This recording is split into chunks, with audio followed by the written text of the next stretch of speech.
Dans les ruines du temple de la déesse Thémis, le chef du temple, Anguish, sort de son long sommeil millénaire. Le brillant chevalier Yang se dresse sur son chemin. Face à un ennemi puissant, Yang brandit sa lame tout aussi puissante. Anguish répond par un puissant déluge d'eau, dont la force est telle qu'elle projette Yang dans le ciel, même si son bouclier est levé pour l'en empêcher. La silhouette de Yang semble aveuglante contre le soleil, et Anguish sent qu'il a commis une erreur. Yang fonce sur lui avec sa lame de feu. La lame de feu de Yang transperce Anguish en surchauffant le corps du monstre plus vite que l'eau ne peut l'éteindre. Il s'ensuit une réaction en chaîne aux proportions épiques. L'Anguish commence à bouillonner, ce qui provoque une puissante explosion de vapeur. Lorsque la vapeur retombe, Yang est récompensé pour avoir réussi à vaincre l'Anguish. Après que de l'eau a jailli des trous de son armure, il reçoit la très convoitée larme de vie éternelle de Thémis. Yang fouille alors dans son inventaire pour admirer sa nouvelle récompense, qui lui accorde une réduction massive du temps de refroidissement de toutes ses compétences, ainsi qu'une réduction tout aussi importante du coût de ses compétences de récupération.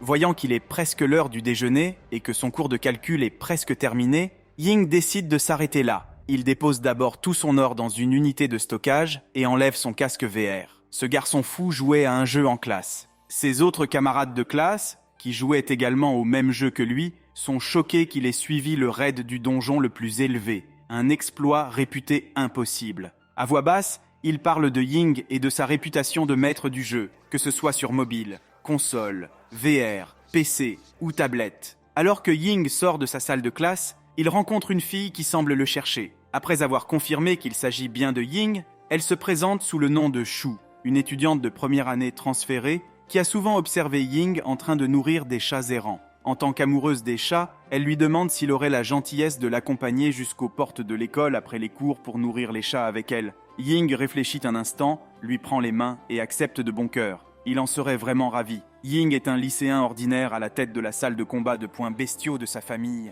un dojo de combat au bord de la faillite. Apparemment, combattre des gens avec ce qu'on appelle le point de la mort bestiale n'est pas vraiment rentable. Depuis son plus jeune âge, il fait preuve d'une impressionnante maîtrise des arts martiaux, mais cela entraîne inévitablement des malheurs. En sortant de l'école, ils aperçoivent Chao, le capitaine des arts martiaux de leur école, qui a été renvoyé pour avoir déclenché des bagarres entre gangs. Chao désigne Ying comme celui qui a battu son frère, ce qui le pousse à lui asséner un coup de poing. En un coup d'œil, Ying voit le poing arriver, et d'un seul coup de pied, il projette Chao au loin et l'écrase contre un mur, laissant sa bande sans voix. Chu n'en croit pas ses yeux. Elle ne savait pas qu'il était un délinquant violent et s'enfuit en larmes. Ying fait de son mieux pour s'expliquer, mais il est trop tard. Il a inconsciemment utilisé une technique puissante sur un civil. Ying est maintenant recherché pour meurtre. Lorsque Ying arrive à la maison, son père l'accueille avec un coup d'épée qui est facilement évité. Ying se retourne derrière son père, l'agrippe au cou et le tient en échec. Son père le félicite pour ses compétences inégalées.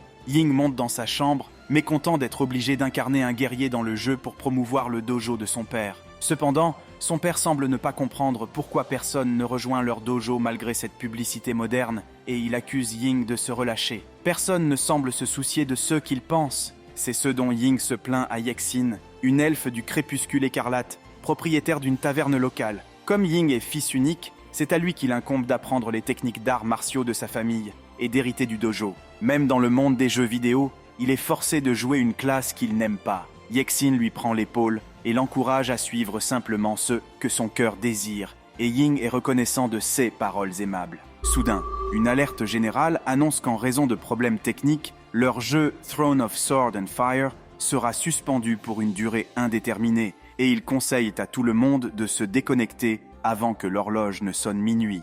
Leurs comptes seront également gelés pendant ce temps. Les pensées de Ying vont immédiatement à Yexin, la seule femme qu'il ait jamais compris. Plus tard, dans son lit, Ying se lamente de ne plus pouvoir revoir Yexin. Voyant qu'il ne lui reste que 2 minutes, il décide de la voir encore quelques instants. Il se reconnecte au jeu. Suivant les conseils de Yexin, il crée un nouveau compte. Mais cette fois, il suit son cœur et crée un clerc humain, la classe qu'il voulait vraiment jouer. Alors que l'horloge sonne 12 heures, la vision de Ying se brouille et finit par s'éclaircir. Une main semble saisir sa tête et une prêtresse est en train de le nettoyer de ses souillures. Pensant à une attaque directe, Ying s'élance sur le bras de la prêtresse et la projette au loin en criant « Fierce Tiger Fling !» La prêtresse est projetée dans une fontaine.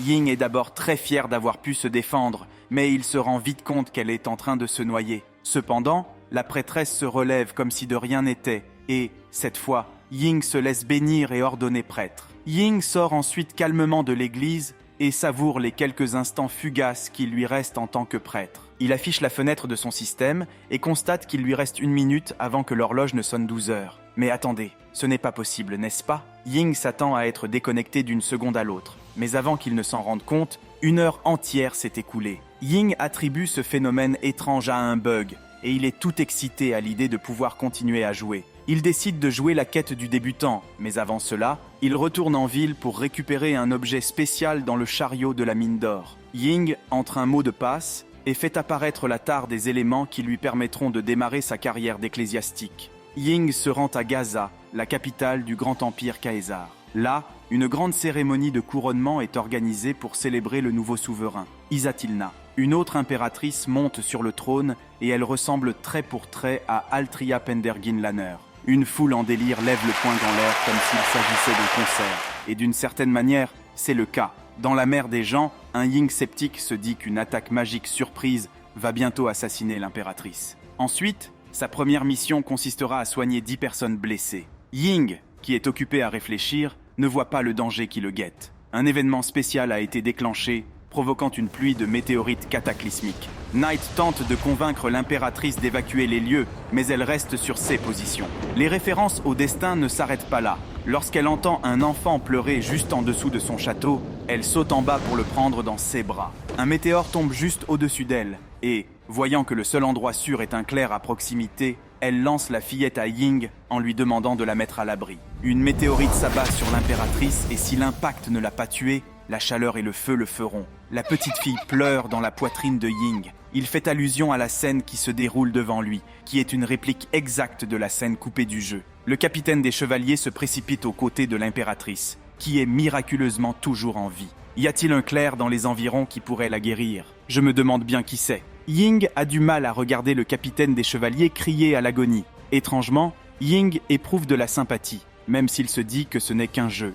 Il feuillette son livre de sorts, mais comme on peut s'y attendre d'un cléric novice, il est limité au sort de débutant. Mais après l'avoir vu se porter à la défense de la petite fille sans hésiter, il se sent honteux de ne pas avoir essayé. Il consulte son livre de sorts et lance désespérément l'incantation de la guérison sacrée. Bien qu'il ait mis tout ce qu'il avait dans le sort, il la guérit à peine à cause d'une combinaison d'os cassés et d'hémorragies internes massives. Ying serre les dents. Même s'il bénéficie d'énormes bonus grâce à la déchirure de Thémis, la barre de santé de la jeune femme n'a pas bougé d'un pouce. Malgré tout, il essaie à nouveau. Il lance une autre série de soins sacrés, puis une autre, et encore une autre, et autant de fois que sa mana le lui permet. Finalement, Ying est épuisé, et bien qu'il ait lancé plusieurs sorts, il n'a fait que stabiliser l'état d'Isatilna. Le capitaine des chevaliers félicite Ying pour ses compétences, même s'il essaie de minimiser leur importance. Le capitaine demande alors à Ying s'il peut se sauver lui-même. Attendez, on dirait qu'il tente de poignarder Ying, mais celui-ci se contente d'attraper le bras du capitaine pour se sauver. Ying écarquille les yeux et demande qui il est vraiment. Le capitaine abandonne sa façade et révèle sa véritable identité. Son nom de code est Third Phase, un assassin de la guilde Blood Moon. Il se targue d'avoir tué des centaines de personnes, dont plusieurs rois, nobles et commandants militaires. Ying se souvient que, d'après le guide officiel, les lunes de sang ont été fondées par un groupe d'elfes du crépuscule écarlate et qu'elles constituent la guilde d'assassins la plus puissante du continent. Leur organisation est composée de 9 membres, tous nommés d'après les phases de la lune. Leur prise est élevée, mais leurs résultats parlent d'eux-mêmes. La 3e phase, menaçante, s'approche lentement de Ying, qui explique que l'Empire César s'est mis à dos les nations environnantes en raison de ses tendances militaristes. Il raconte que le météore devait détruire la ville de Gaza. Il a été chargé d'assassiner la reine dès que l'occasion s'est présentée. Ying n'était rien d'autre qu'un léger contretemps dans leur mission. Ying lui demande s'il a fini de parler, car il est difficile de soigner quelqu'un avec autant de bruit. La 3e phase, furieuse, attaque Ying en envoyant des vagues d'énergie vers lui. D'un seul mouvement fluide, Ying les évite toutes et assène un coup de poing de Death Bestial Fist 11th Form en plein dans la poitrine de la 3e phase. Il a l'impression d'avoir été transpercé. Ying reporte son attention sur l'impératrice, qui est encore à peine en vie. Il lance à plusieurs reprises des soins sacrés, mais en vain, car ils ne font que redonner un point de vie à l'impératrice. S'il veut la guérir complètement, Il devra monter en niveau et apprendre la récupération sacrée. L'engrenage dans sa tête commence enfin à bouger, alors qu'il se demande comment il a pu utiliser l'une de ces techniques de poing bestial de la mort dans le jeu. L'agilité d'un assassin de la lune de sang devrait être bien supérieure à la sienne, et il lui aurait été impossible d'esquiver son attaque de la sorte. Ying se retourne vers eux et remarque que les marques de PNJ de la reine et de Third Phase ont également disparu. Il décide qu'il s'agit simplement d'un bug visuel et revient à son sujet, l'apprentissage de la récupération sacrée. Il aide la reine à se relever pendant qu'il part soigner d'autres blessés afin de terminer sa quête de débutant et de monter en niveau. Cependant, la reine reprend conscience et reconnaît que Ying vient de la Mère Sainte, qu'elle considère comme un ennemi de son empire. Ying tente en vain de la raisonner et elle passe immédiatement à l'attaque. En réponse, Ying la maîtrise avec une autre de ses techniques d'arts martiaux, l'arbalète constricte. Maintenant qu'Isatilna est fermement sous son contrôle, il lui demande à nouveau si elle veut bien l'écouter. Très confuse, Izatilna lui demande si Ying est vraiment un cléric. Pendant ce temps, au 18e étage de la prison de Gay City, un monstre omnivore occupe l'étroit donjon. Les gardes luttent en vain contre un tueur encapuchonné qui les tue tous d'un seul coup. Il entre dans une cellule qui abrite l'un des 4 grands pionniers, un orque massif. Ailleurs, Izatilna continue de lutter contre la prise de constriction de l'arbalète de Ying. Elle finit par céder et Ying lui propose de tout lui expliquer en 5 secondes. Il se lève et lui rend sa couronne. Elle le laisse parler et il s'assoit. Il se lance dans un discours sur ce qu'il faisait à César et surtout sur le fait qu'il était simplement ici pour accomplir quelques quêtes pour sa profession de cléric. Mais comme elle peut le voir, cela s'est terminé en Armageddon.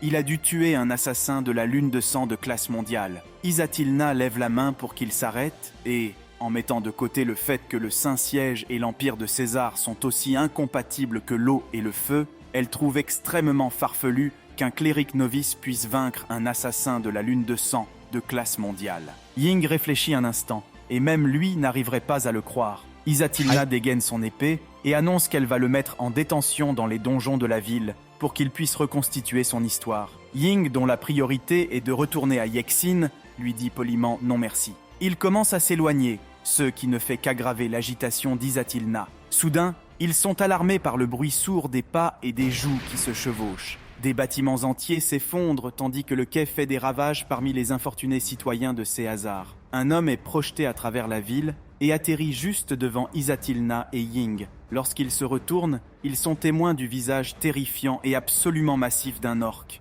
Izatilna craint le pire. Une brèche a été ouverte dans la prison impériale. Kerzato hurle de joie de pouvoir se déchaîner à sa guise. Son nom n'est pas nouveau pour Ying, qui le reconnaît comme l'un des 4 grands pionniers du Feral Howl Pact. Kerzato prend plaisir à narguer et à tourmenter les civils terrifiés, mais son plaisir est interrompu lorsque Izatilna l'interpelle. Il reconnaît les armoiries de la famille Céazar sur sa couronne et demande au roi Céazar de se montrer. Izatilna répond clairement qu'elle est l'actuelle impératrice de l'Empire Céazar, et que l'orque n'est rien de plus que l'ombre de ceux que son grand-père a vaincus. Il lui suffit de le vaincre à nouveau. L'orque rit et se moque en disant que l'Empire Céazar aura bientôt besoin d'un nouveau dirigeant. Ying utilise ses fenêtres de jeu pour vérifier leurs statistiques et il est troublé par ce qu'il voit. Les statistiques d'Izatilna sont bien inférieures à celles de l'orque, alors qu'à sa connaissance, tous les membres de la famille Céazar devraient avoir des statistiques impressionnantes, qu'il s'agisse d'un garçon ou d'une fille. Ying tente de la prévenir qu'elle ne pourra peut-être pas survivre au combat. Lorsque le marteau du grand orque entre en action, Izatilna le sent aussi. Elle est terriblement dépassée. À la dernière seconde, Izatilna adopte une parade défensive, mais un seul coup suffit à l'envoyer valdinguer dans le ciel et s'écraser sur les décombres de son château. Ses membres sont à nouveau brisés et elle souffre une fois de plus d'une hémorragie interne massive. Ying tente de la soigner, mais elle refuse son aide, affirmant qu'il s'agit d'un déshonneur double. Elle refuse d'accepter l'aide de quelqu'un de la Mère Sainte. C'est une question de fierté. Elle se relève et fait rayonner sa lame malgré les chances ahurissantes qu'elle a de perdre. L'orque demande un autre membre de la famille Céazar, et il rabaisse Izatilna au rang de mauvaise souveraine. Il l'insulte en affirmant que l'empire Céazar est sur le point de s'effondrer. L'honneur d'Izatilna est blessé, et elle fonce aveuglément vers sa perte. Un seul coup de l'orque la blesse moralement, et son épée part en vrille. Izatilna, ensanglantée, gît sur le sol, respirant à peine, et Ying se précipite à ses côtés. Il se plaint qu'elle est un NPC extrêmement gênant. Izatilna, à moitié consciente, demande à Ying de lui trouver son épée. Il tente de la supplier d'arrêter de se battre puisqu'elle est clairement dépassée. Mais elle répond simplement que les membres de sa famille n'abandonnent jamais. Ying se rappelle les paroles de son père. Tant que l'utilisateur du point bestial de la mort respire encore, il ne doit jamais se rendre. La silhouette de l'orque s'approche de Ying et le reconnaît comme quelqu'un de la Mère Sainte. Il lui demande s'il veut guérir Isatilna devant lui, mais Ying lui demande simplement de partir. Il a déjà prouvé sa force. Cependant, l'orque ne se contente pas de gagner. Il veut mettre en pièces le corps de la reine, accrocher sa tête à un poteau et la faire défiler devant la porte de la ville. Ce n'est qu'à ce moment-là qu'il sera satisfait. Ying l'ignore et continue de chercher un sort de guérison à utiliser. L'orque, insulté, l'attaque d'un coup puissant. Son marteau déclenche un petit tremblement de terre, mais à sa grande surprise, à la grande surprise d'Isatilna et à ma grande surprise, Ying le part d'un bras. L'orque se rend compte que Ying est bien plus dangereux qu'il ne le laisse paraître, et il reprend son assaut. Il prépare un autre coup pour tuer rapidement Ying, mais ce dernier bondit du sol et atterrit sur le marteau de l'orque. Il adopte la posture de son poing bestial de la mort, 4e forme. Utilisant le marteau comme tremplin, il s'élance droit vers l'orque et lui assène un coup de pied sauté kangaroo riard. L'orque est assommé en un seul coup, et alors que son corps massif tombe, Ying le rattrape. Au lieu de célébrer sa victoire stupéfiante, Ying éprouve des sentiments mitigés à l'idée de pouvoir encore utiliser ses techniques de poing bestial de la mort. Après tout, il voulait juste être cléric. Lorsqu'il reprend enfin ses esprits, il se rend compte qu'Isatilna est toujours gravement blessée. Il utilise à nouveau la guérison sacrée, et cette fois-ci, elle n'est pas écrasée par les décombres. Son état se stabilise rapidement, mais ses progrès sont encore très limités. Ying est plus épuisé que d'habitude, et il se demande si sa position n'est pas en cause. Il essaie de changer de position pour se rapprocher du corps de la jeune femme. Il répète l'incantation de guérison, et, à sa grande surprise, le taux de guérison augmente. C'est à ce moment-là qu'il se rend compte que plus sa main est proche de la cible, plus le taux de régénération est élevé. C'est une bonne nouvelle pour lui, mais peut-être pas pour Isatilna. Au moins, elle restera vivante. Ying tente sa chance pour voir jusqu'où il peut augmenter le taux de guérison, et il va jusqu'au bout et touche directement la poitrine d'Isatilna. Le taux de guérison passe alors à 10 points de vie par guérison, ce qui représente une amélioration considérable par rapport au taux d'un point de vie observé précédemment. Isatilna reprend conscience, et lorsqu'elle voit les mains de Ying sur elle, c'est à son tour de chercher un cléric guérisseur. Elle tente de l'attaquer en lui coupant le cou, mais Ying lève la main à temps pour la bloquer, en insistant sur le fait qu'elle a besoin d'être soignée. C'est rien pour la guérir, c'est évident. Soudain, un détachement de chevaliers lourdement armés s'approche d'eux et exige que Ying lâche l'impératrice immédiatement. Avant que ni lui ni elle ne puissent réagir, le commandant des chevaliers s'avance et pointe sa lance sur Ying. Isatilna le reconnaît comme étant Chaton, et Ying en sait également beaucoup sur lui. Au cours de ses 5 expéditions désormais légendaires, Chaton a massacré 5 400 000 orques, ce qui est célèbre ou infâme, selon la personne à qui l'on s'adresse. Céazar a récompensé Chaton en lui donnant le titre de duc, maréchal suprême de l'Empire. Son surnom, l'épée de l'Empire, n'est pas seulement pour la forme. Avec un niveau de 200 et la plus grande capacité de combat de tous les PNJ du jeu, Chaton est vraiment une force sur laquelle il faut compter. Ying, malgré toute son expérience des jeux vidéo, hésite à se battre avec lui. Ying tente de se moquer de l'incident et prétend n'être qu'un simple cléric qui tente de soigner l'impératrice. Cependant, Chaton sait ce qu'il a vu, et il ne permettra pas que sa fiancée soit déshonorée de la sorte. Il n'y a qu'une seule punition qui convienne au crime de Ying, la mort. Avant qu'Isatilna ne puisse protester pleinement, Chaton dégaine son épée en une fraction de seconde. Il déclenche son coup unique, le Flash Slash, un coup qui tue normalement instantanément. Cependant, à sa grande surprise et à celle de ses chevaliers, Ying survit et Chaton reste sans voix. Il est impossible qu'un simple cléric ait pu esquiver l'une de 16 techniques ultimes, ce qui signifie que Ying n'est pas vraiment un clerc normal. Ying lui-même n'arrive pas à croire qu'il vient d'esquiver le coup, et il remercie Isatilna de l'avoir prévenu à temps. Il n'est pas sûr qu'il aurait pu l'éviter autrement. Isatilna pousse un soupir de soulagement et tente de dire à Chaton que Ying essayait simplement de la soigner. Ying se frotte les mains et tente de s'excuser, mais un autre chevalier jette une lance à ses pieds. Chaton remarque que même le pape de la lumière du Saint-Siège, Surzhu, n'aurait pas pu éviter son attaque. Ying prétend être un simple clerc. Chaton lui demande qui il est vraiment, et Ying réfléchit longuement à son passé troublé par les entraînements incessants et bizarres de son père. Il n'est rien de spécial, juste un garçon de 18 ans souffrant d'une dépression paralysante. Dans un flashback, Ying est forcé de tirer un véhicule immobilisé dans un paysage enneigé, malgré l'insistance du conducteur qui affirme qu'il s'agit d'une maltraitance d'enfant et qu'il a déjà appelé les responsables de l'entretien. Ying raconte que tout, ce qu'il voulait, c'était devenir cléric et soigner les gens, mais que son père a ignoré ses souhaits et l'a armé de poings destinés à détruire. Chatton refuse de croire à son histoire et manque de lui trancher la tête d'un coup bas. Isatilna élève immédiatement la voix en signe de protestation. Chatton se retourne et brandit sa lame à une vitesse fulgurante. Ying en a assez de se faire frapper et c'est à son tour de donner un coup de poing.